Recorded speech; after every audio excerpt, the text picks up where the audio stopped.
नमस्ते, मैं Kiran Kumari government polytechnic college Bikaner के इलेक्ट्रिकल डिपार्टमेंट से।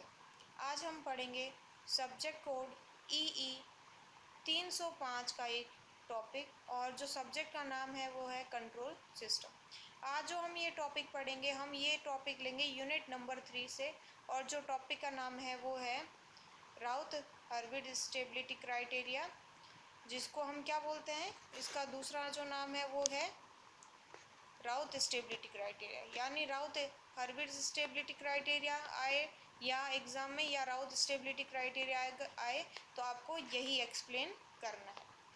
तो ये जो टॉपिक है, इसमें हम क्या फाइंड आउट करते हैं, इससे हम क्या पता लगाते हैं, तो इससे हम ये पता लगाते हैं कि एक क्लोज लूप कंट्रोल सिस्टम जो है वो सिस्टम स्टेबल है कि नहीं, ये फाइंड आउट करता है राउथ स्टेबिलिटी क्राइटेरिया। ठीक है, तो इससे क्या फाइंड आउट करते हैं कि कोई भी close loop control system stable है कि नहीं है, ये क्या फाइंड आउट कौन फाइंड आउट करता है, राउथ स्टेबिलिटी क्राइटेरिया।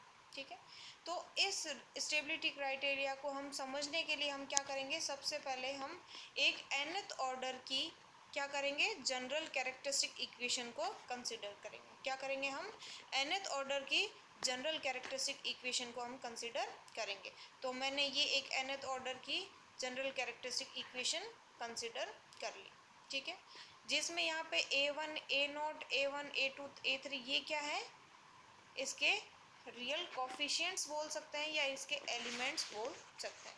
ठीक है, तो राउथ स्टेबिलिटी क्राइटेरिया को समझने के लिए हम क्या करते हैं, एक राउथ एरे फॉर्म करते हैं। क्या करते हैं हम, राउथ स्टेबिलिटी क्राइटेरिया को समझने के लिए हम एक राउथ एरे को फॉर्म करते हैं।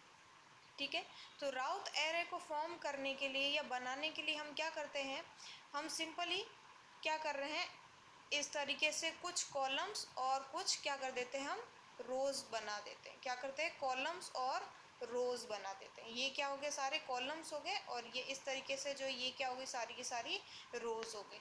तो हमने क्या किया, राउथ स्टेबिलिटी क्राइटेरिया को समझने के लिए सबसे पहले हमने एक कॉलम और रो बना दी। यानी आपको अगर मैं बना के बताऊं तो कुछ इस तरीके से होगा। राउथ स्टेबिलिटी क्राइटेरिया के लिए एरे बनाएंगे, तो एरे बनाने के लिए सबसे पहले क्या करेंगे, हम कुछ ऐसे कॉलम और रोज डिफाइन करेंगे। ठीक है, ये बना दिया। अब सबसे पहले क्या करेंगे, जो ये स्टार्टिंग है उसमें हम क्या करेंगे, s की पावर n, यानी जो इक्वेशन स्टार्ट हो रही है उसका जो फर्स्ट पावर है उसमें s की जो पहली पावर है, यानी s की हाईएस्ट पावर कितनी है, मतलब कहाँ से शुरू करना है आपको, यहाँ पे क्या लिखना है, s की जो हाईएस्ट पावर, या उस इक्वेशन में जो उसकी s की हाईएस्ट पावर है वो क्या दे रखी है, वो आपको यहाँ पे लिखनी है। उससे नीचे, उससे s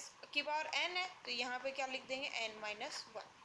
उससे नीचे n-2, यानी सबसे पहले वाले यहाँ पे कॉलम में क्या करेंगे, उसकी हाईएस्ट पावर लिख दी s की।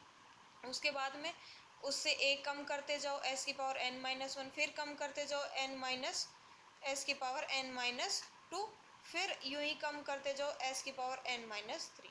सो ऑन करते करते आपको ये कहाँ तक ले जाना है, ये आपको s की पावर लास्ट पावर, यानी s की पावर 0 तक ले जाना है। ठीक है, s की पावर 0, यानी किसी भी चीज़ की पावर अगर आप 0 लिखते हो, किसी भी चीज़ की पावर 0 लिखते हो, उसका मतलब क्या होता है, 1। तो लास्ट कोफिशिएंट क्या होगा, s की पावर 0, और इसका फर्स्ट कोफिशिएंट लास्ट टर्म क्या होगी, s की पावर 0, और फर्स्ट टर्म का क्या होगी, s की पावर n यहाँ पे क्या है, जो भी उस इक्वेशन में या जो कैरेक्टरिस्टिक इक्वेशन है उसके अंदर उसकी जो हाईएस्ट पावर है s की, वो है होगी यहाँ पे n। ठीक है, तो यहाँ से ये हमने देखा कि आपको राउथ एरे बनाना कैसे। जैसे ही आपने क्या किया, जैसे ही आपने यहाँ पे लिख दिया s की पावर, यानी जैसे देखो हमारी इक्वेशन में सबसे पहले कहाँ से स्टार्ट हो रही है, उसकी हाईएस्ट पावर क्या है, s की पावर n। तो सबसे पहला कोफिशिएंट हमने क्या लिख दिया, s की पावर n। उसके बाद में नेक्स्ट कोफिशिएंट क्या होगा, s की पावर n-1, उसके बाद में n-2, और उसके बाद में n-3, और ये कंटिन्यूसली चलता चलता हम कहाँ तक जाएंगे, लास्ट कोफिशिएंट तक। और लास्ट कोफिशिएंट क्या है, s की पावर 0, जो कि ये हमने यहाँ पे देख लिया। तो ये हमने इस तरीके से लिख दिया, ठीक है। उसके बाद में आपको क्या करना है, उसके बाद में जैसे ही आप लिख देते हो, उसके बाद में आपको s की पावर n में जो ये जो s की पावर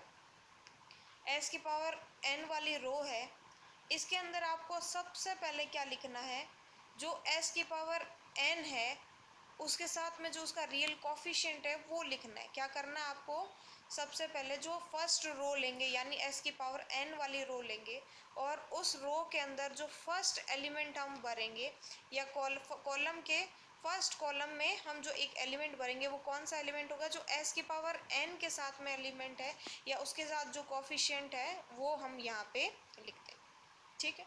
उसके बाद में क्या करना है आपको, इसी रो के अंदर आगे चलते हुए नेक्स्ट कोफिशिएंट लिखना है।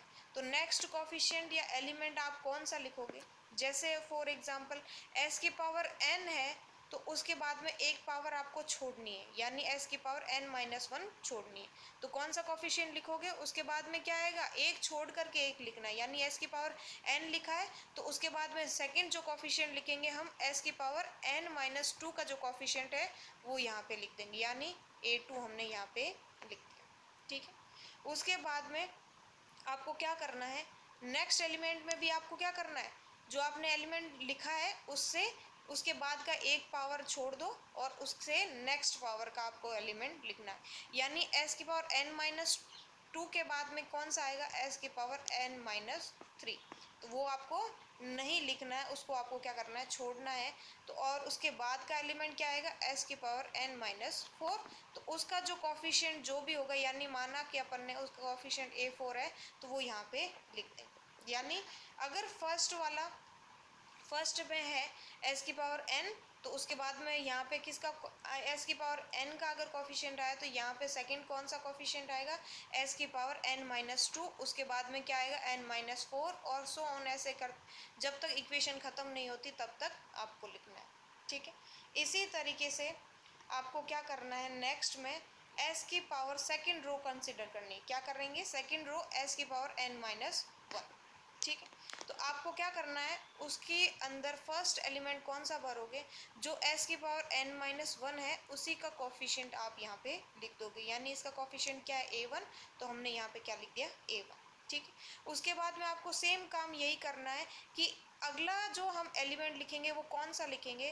तो उसके लिए आपको सिंपल सा क्या याद रखना है कि n-1 वाला लिखा है तो उसकी बाद की एक पावर छोड़ दो यानी s की पावर n-2 छोड़ दो और उसके नेक्स्ट वाली क्या लिखना कैसे है, यहाँ पे इन फर्स्ट और सेकंड रो में आपको कैसे लिखना है, एलिमेंट को एक छोड़ करके लिखना है।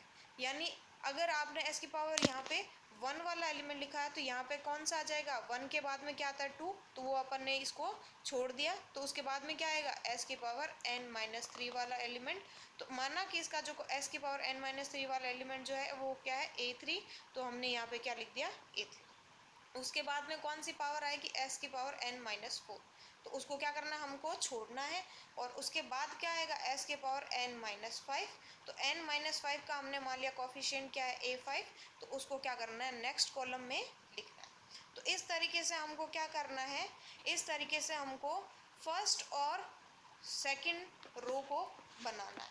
तो हमने ये पूरी फर्स्ट रो बना ली और इसी तरीके से हमने ये सेकंड रो बना ली, ये दो रो बन गई। करना क्या है, वापस से रिपीट कर रही हूँ कि फर्स्ट जो s की पावर n है उसमें कौन सा कोफिशिएंट होगा, फर्स्ट कोफिशिएंट होगा s की पावर n के साथ में जो है, उसके बाद में एक छोड़ते हुए कोफिशिएंट्स को आगे लिखते जाओ।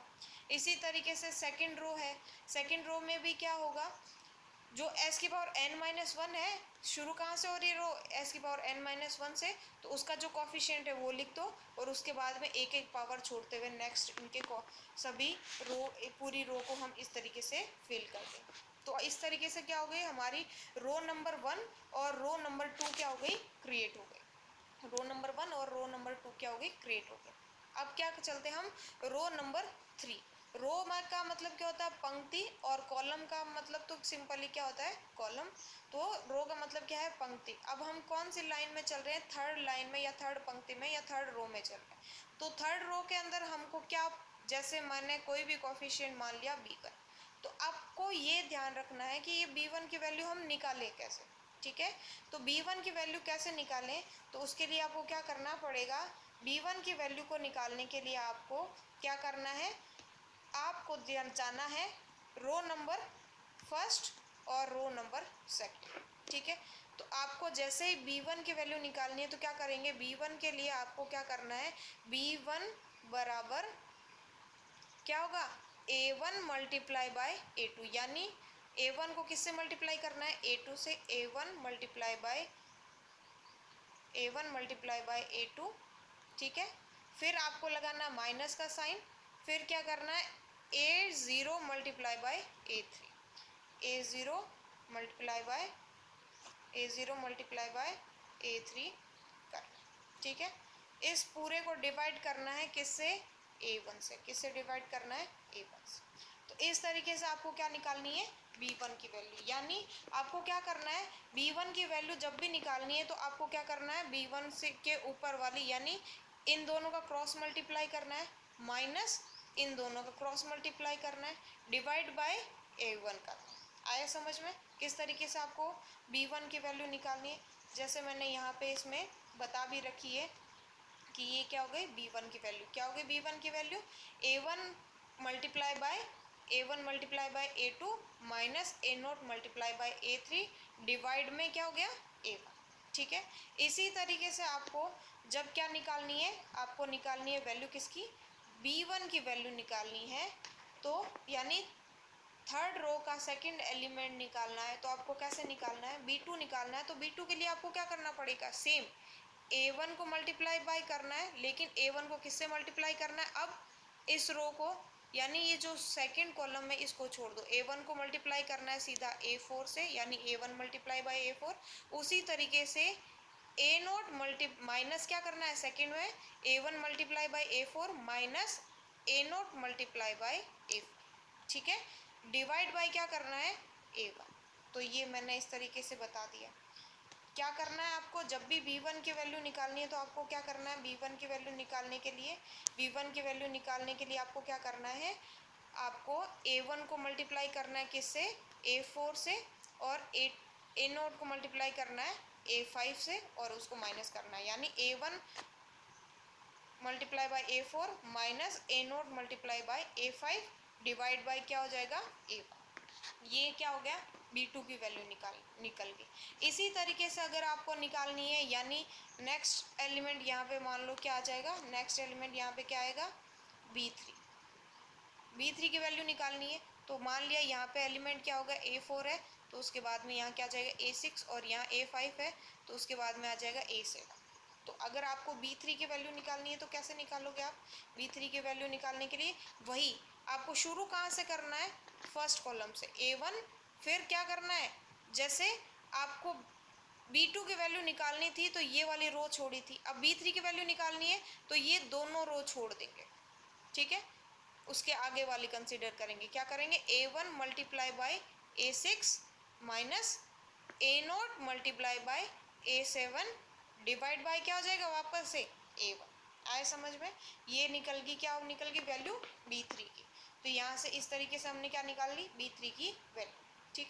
तो ये B3 की वैल्यू हो गई। इसी तरीके से हम B4 की वैल्यू भी निकाल सकते हैं, ठीक है। तो ये हो गया ये वाली, यानी हमारी पूरी थर्ड रो है उसके सारे एलिमेंट हम इस तरीके से निकाल लेंगे, ठीक।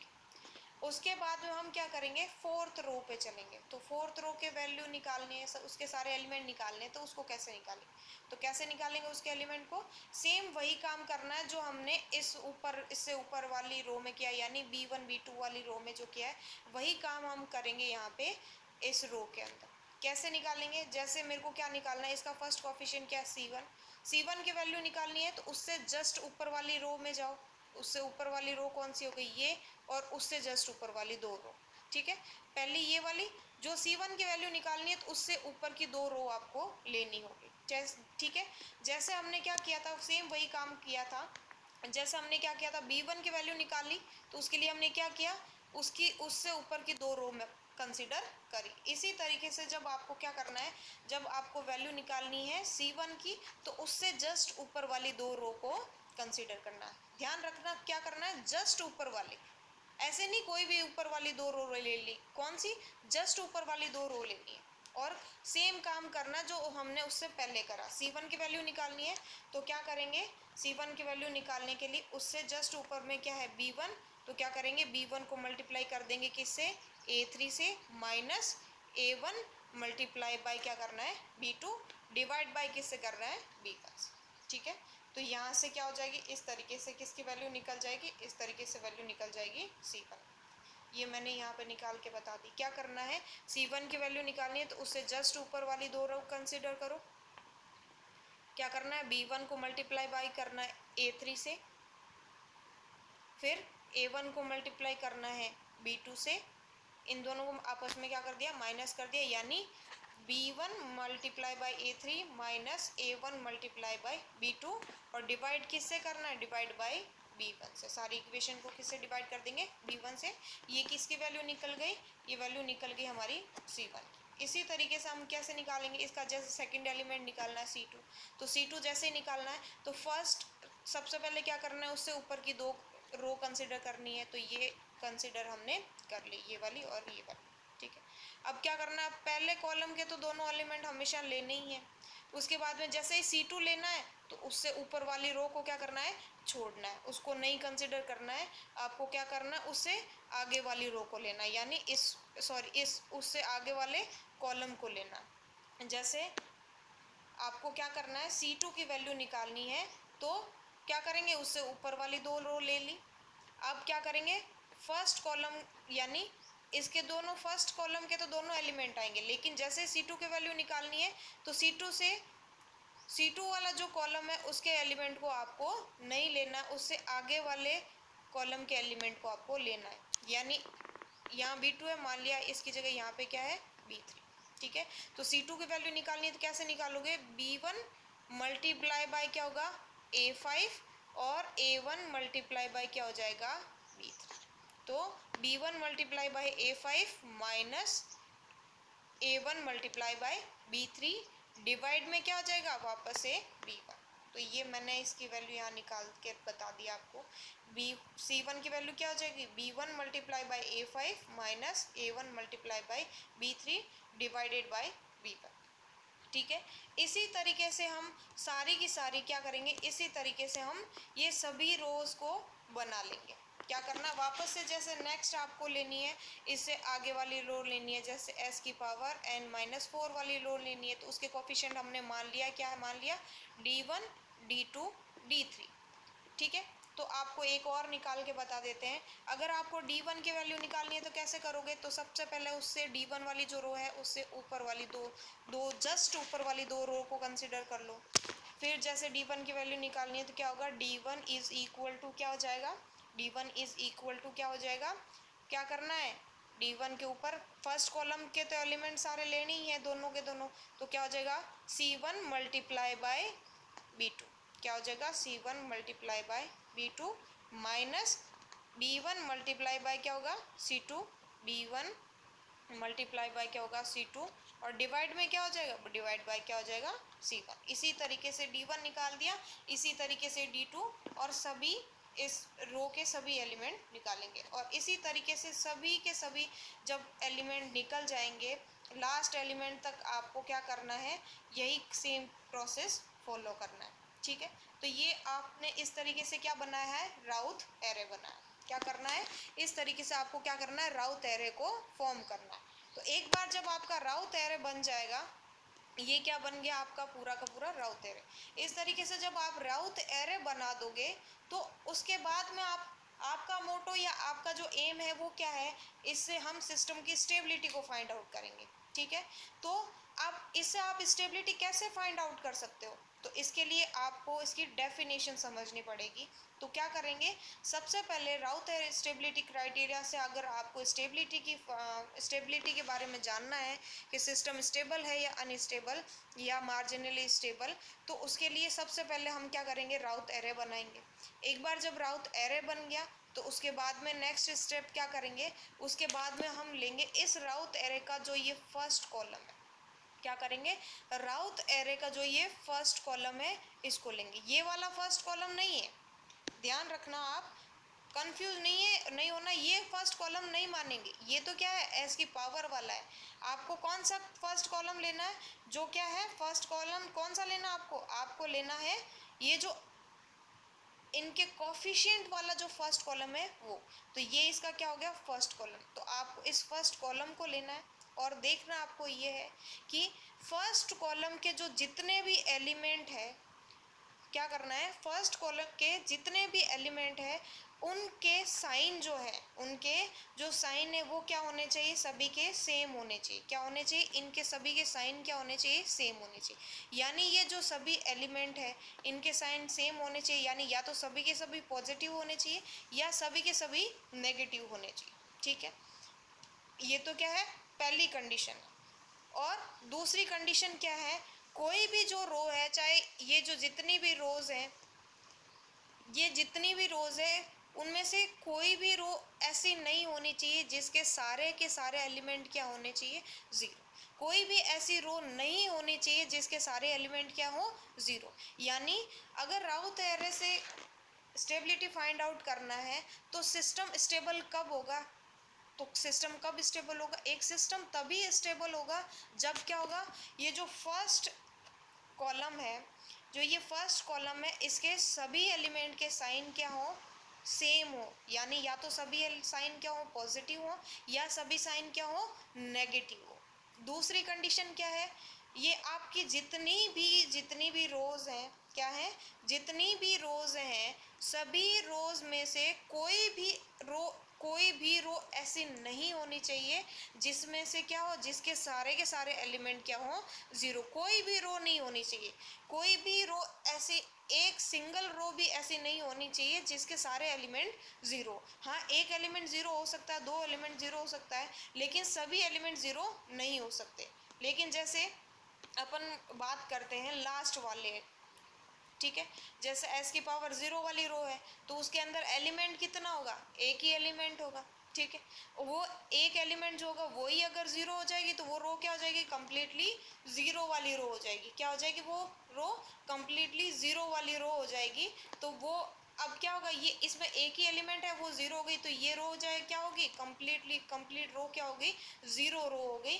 तो ये सिस्टम क्या हो जाएगा, अनस्टेबल हो जाएगा। ठीक है, तो ये सिस्टम क्या हो जाएगा, हम ये नहीं कह सकते एग्जैक्टली वो अनस्टेबल है या नहीं है, लेकिन इतना कह सकते हैं वो सिस्टम स्टेबल तो नहीं होगा। क्या होगा, अगर राउथ एरे की कोई भी कंप्लीट रो 0 हो जाती है तो क्या हो जाएगा, वो सिस्टम स्टेबल नहीं होगा। वो अनस्टेबल है कि नहीं ये अभी हम पता नहीं कर सकते, लेकिन ये स्टेबल तो नहीं होगा। तो राउथ एरे के अकॉर्डिंग, राउथ एरे की डेफिनेशन क्या कहती है कि एक सिस्टम स्टेबल कब होगा, तो राउथ एरे का सिस्टम क्या कहता है कि एक सिस्टम जो है वो स्टेबल तभी होगा जब क्या होगा, क्लोज लूप कंट्रोल सिस्टम जो है उसके जो उससे हमने राउथ एरे बनाया, उस राउथ एरे के जो फर्स्ट कॉलम के सभी एलिमेंट है उनके सेम साइन होने चाहिए। सभी एलिमेंट के साइन क्या होने चाहिए, सेम होने चाहिए। यानी सारे से एलिमेंट के साइन या तो क्या होने चाहिए, पॉजिटिव या क्या होने चाहिए, नेगेटिव। और कोई भी राउथ एरे की कोई भी रो है उसके सभी एलिमेंट 0 नहीं होनी चाहिए,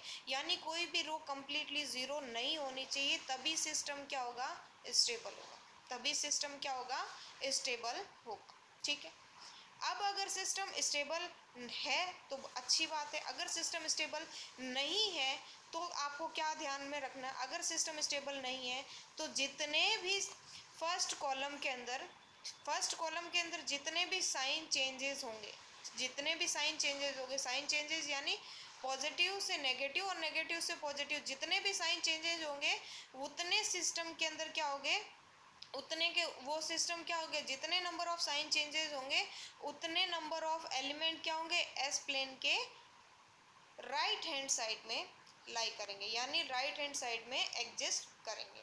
और जब सिस्टम में हमने पहले भी बताया है कि एस प्लेन में अगर कोई भी एस प्लेन में जब हम ड्रॉ करते हैं तो एस प्लेन में एलिमेंट अगर राइट हैंड साइड आते हैं एस प्लेन के तो सिस्टम क्या होता है, अनस्टेबल होता है। अगर लेफ्ट हैंड साइड में आते हैं सारे के सारे एलिमेंट तो सिस्टम क्या होता है, स्टेबल होता है। अभी यहाँ पे क्या हो गया, यहाँ पे क्या हो गया था, अगर फर्स्ट कॉलम में अगर क्या होगा, ये जैसे ये फर्स्ट कॉलम है, तो अगर फर्स्ट कॉलम में कोई भी साइन चेंजेस है तो सबसे पहला कंडीशन क्या होगा, वो सिस्टम क्या हो जाएगा, साइन चेंजेस है तो डेफिनेटली वो सिस्टम क्या हो जाएगा, अनस्टेबल हो जाएगा। ठीक है, फिर अगर वो अनस्टेबल हो गया तो हमसे काफ़ी बार ये पूछा जाता है कि कितने नंबर ऑफ जो रूट्स हैं या एलिमेंट्स है या कोफिशिएंट है वो एस प्लेन के राइट हैंड साइड में, तो जितने नंबर ऑफ साइन चेंजेस होंगे उतने ही कोफिशिएंट क्या होंगे एस प्लेन के राइट हैंड साइड में लाई करेंगे। तो ये तो क्या था, पूरा का पूरा राउथ एरे के बारे में थ्योरी। ठीक है, अब मैं आपको एक एग्जांपल लेके समझाती हूँ कि आपको राउथ एरे कैसे बनाना है। फॉर एग्जांपल मैंने एक कैरेक्टरिस्टिक इक्वेशन ली है, क्या लिए मैंने एक कैरेक्टरिस्टिक इक्वेशन कंसिडर करी है, माना कि हमने ये कैरेक्टरिस्टिक इक्वेशन कंसिडर कर रही है, जैसे 4 की कंसिडर करते हैं पहले, s की पावर 4 प्लस 3 s की पावर 3 प्लस 4 s की पावर 2 प्लस s की पावर 1 प्लस 5 इक्वल टू 0। ये आपकी एक कैरेक्टरिस्टिक इक्वेशन है। ठीक, अब आप इससे राउथ एरे कैसे बनाओगे, तो इससे राउथ एरे बनाने के लिए आपको क्या करना पड़ेगा, सबसे पहले तो यहाँ पे देखो ये 5 है, यहाँ पे s कुछ नहीं है, इसका मतलब क्या है, s की पावर क्या है यहाँ पे 0। क्या होता है s की पावर, किसी भी चीज़ की पावर का 0 का मतलब क्या होता है 1। 5 को 1 से मल्टीप्लाई करोगे तो कोई फ़र्क पड़ेगा क्या, नहीं। तो इसका मतलब क्या हो गया, यहाँ पे s की पावर कितनी है, यहाँ 5 के साथ में s की पावर कितनी है 0, यानी 5 किसका कोफिशिएंट है, s की पावर 0 वाला कोफिशिएंट। तो आपको जब भी इससे राउथ एरे बनाना है तो सबसे पहले क्या करना है, कुछ रोज और कॉलम्स आपको बनाने हैं। ठीक है, सबसे पहले यहाँ पे क्या लिखेंगे, यहाँ पे लिखेंगे जो इस इक्वेशन की फर्स्ट पावर है, क्या है s की पावर 4, तो s की पावर 4 है। उसके नीचे वाले में क्या लिखेंगे, s की पावर 3 है तो 3, उसके नीचे s की पावर 2, उसके नीचे s की पावर 1 और उसके नीचे s की पावर 0। ठीक है, इस तरीके से आपको क्या बनाना है, ये आपने एक एरे बना दिया, राउथ एरे।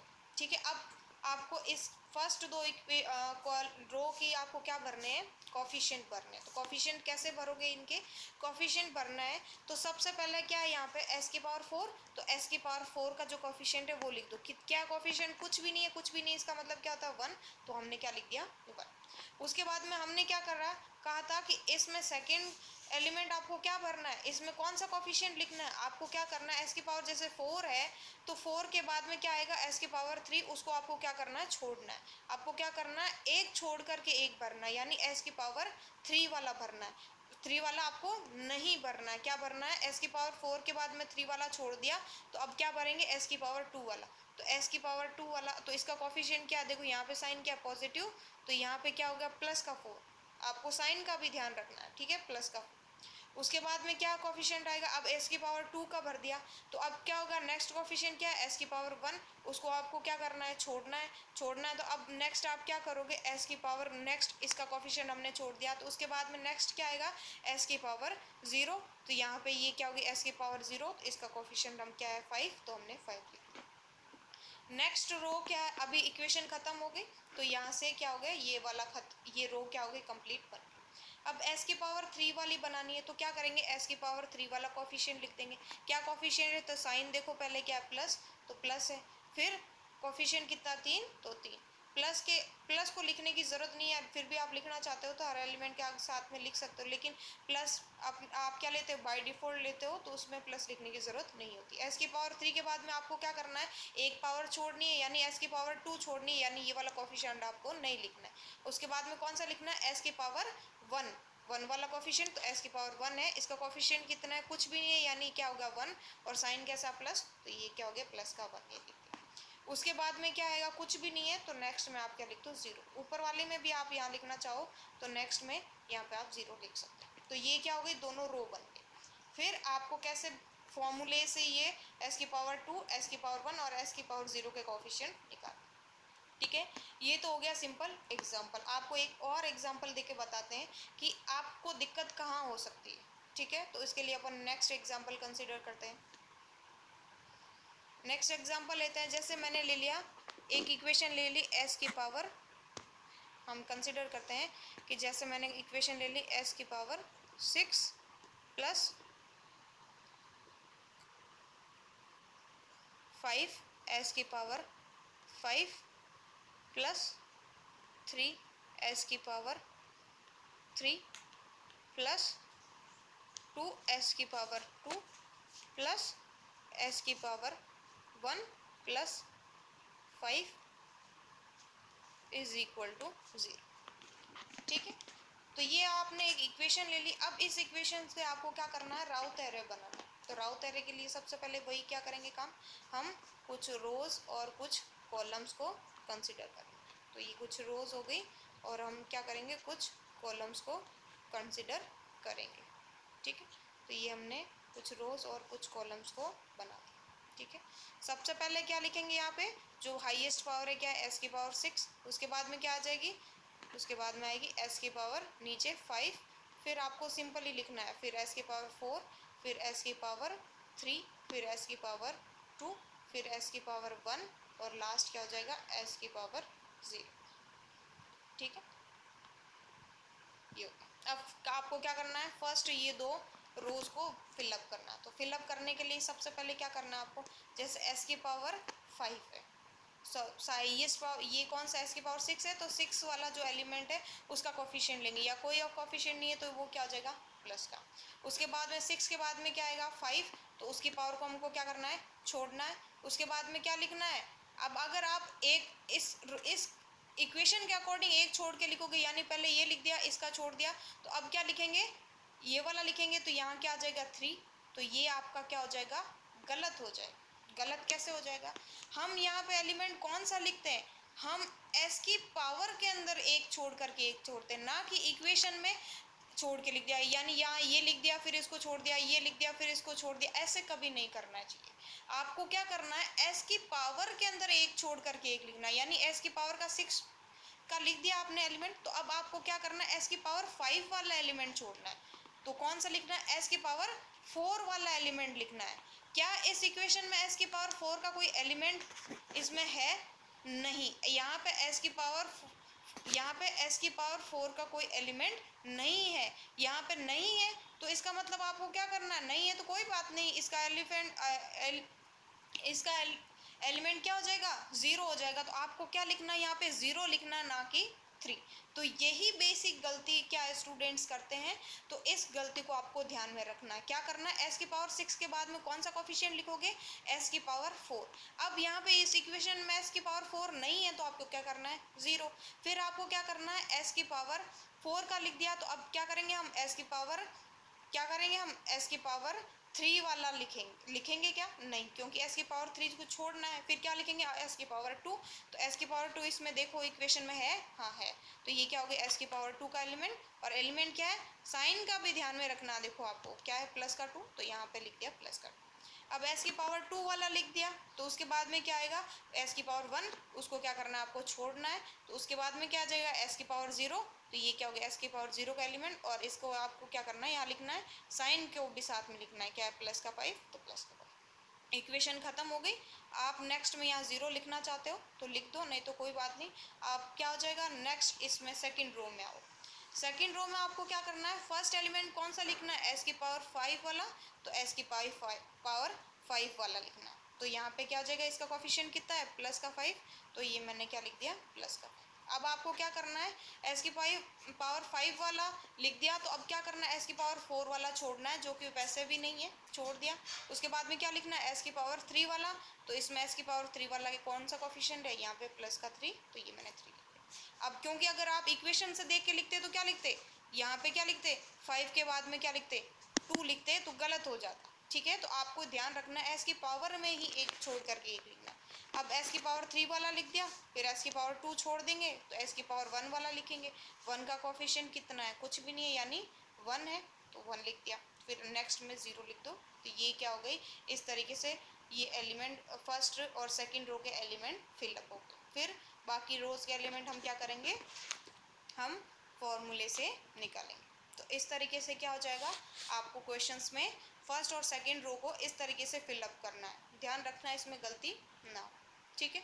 तो यहाँ से इन दो चीज़ों को आपको ध्यान में रखते हुए ये राउथ एरे को बनाना है। तो राउथ एरे से हम इस तरीके से स्टेबिलिटी फाइंड आउट करते हैं। तो इससे जो ऑब्जेक्टिव क्वेश्चन ये बनता है, काफ़ी बार आप बच्चे कंफ्यूज हो जाते हैं। तो राउथ एरे से हम जो स्टेबिलिटी निकालते हैं, किसके लिए निकालते हैं?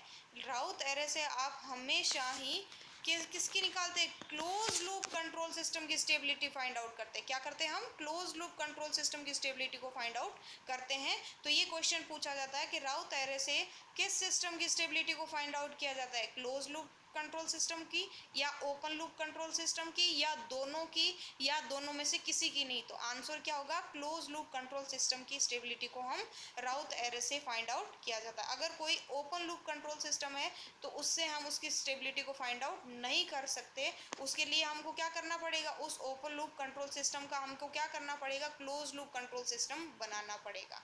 कैसे बनाओगे क्लोज लूप कंट्रोल सिस्टम? उसके लिए आपको क्या करना होता है? क्लोज लूप, अगर आपके पास क्या है? जीएस है। क्या है आपके पास? अगर आपके पास जीएस है और एचएस दे रखा है तो क्या होगा? क्लोज लूप कंट्रोल सिस्टम कैसे बनाओगे? CS by RS is equal to क्या होगा? GS upon 1 plus GS HS, ठीक है। या आप पूरा ये कंट्रोल सिस्टम नहीं बनाना चाहते तो क्या करना पड़ेगा आपको? कैरेक्टरिस्टिक इक्वेशन बनानी पड़ेगी। तो कैरेक्टरिस्टिक इक्वेशन क्या होती है? QS इज इक्वल टू क्या होती है? जो ये डिनोमिनेटर है उसको आप क्या कर दोगे? इक्वल टू 0 पुट कर दोगे। यानी क्या हो जाएगा आपको? क्या, अगर आपके पास क्या है? अगर आपके पास GS है और HS दे रखा है तो आप क्या करोगे? उससे कैरेक्टरिस्टिक इक्वेशन QS बनाओगे। क्या? QS is equal to 1 plus minus GS into HS is equal to 0। Plus कब होगा? जब नेगेटिव फीडबैक है। माइनस कब होगा? जब पॉजिटिव फीडबैक है। अगर बाय डिफ़ॉल्ट कुछ दे नहीं रखा, ना पॉजिटिव फीडबैक बता रखा ना नेगेटिव फीडबैक, तो आपको उसको बाय डिफ़ॉल्ट क्या करना है? नेगेटिव फीडबैक कंसिडर करना है, ठीक है। तो ये आप अभी हमने सारा का सारा पढ़ा है राउथ एरे के बारे में। नेक्स्ट क्लास में हम इसके जो न्यूमेरिकल प्रॉब्लम्स है उनको सॉल्व करेंगे।